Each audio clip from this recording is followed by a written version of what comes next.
எனக்கென வந்த தேவதையே சரிபாதி நீ அல்லவா நடக்கையில் உந்தன் கூட வரும் நிழல் போலே நான் அல்லவா கண்ணன் கொண்ட ராதையர ராமன் கொண்ட சீதையர மடி சேர்ந்த பூரதமே மனதில் வீசும் மாருதமே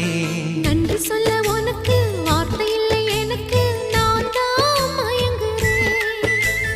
என்னுடைய மனச தந்துவிட்ட பிறகும் ஏம்மா கலங்குற